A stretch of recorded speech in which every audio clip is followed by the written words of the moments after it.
বলো বলো বলো তুমি কেমন মহিলা, ভাতার থাকতে দেখি তোমার ঘরে ডাঙ্গুয়া। পাড়ার লোকে বলা বলি সে কথা আমি জানি, ভাই বানিয়ে প্রেম চোদাও পাড়ার লোকে জানে।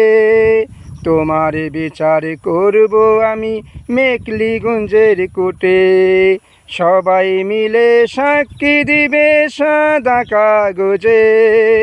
ভাইরাল হওয়ার পর তুমি দেখবে মমতা, এই পাড়াতে রাখবো না আমি কোনো ব্যবসা। গান শোনার পর গানের কারণে মানুষ মারা যাবে, কিন্তু জায়গা বুঝে কি আছে সেই গানে রহস্য। গানের নাম পুলিশ ফাইল মাইনসেন্স ভাইরাস। ভাইরাস গানের সম্বন্ধে জানতে চাইলে ভিডিও শেয়ার করবে, আমাকে খুঁজে বেড়াবে। নমস্কার।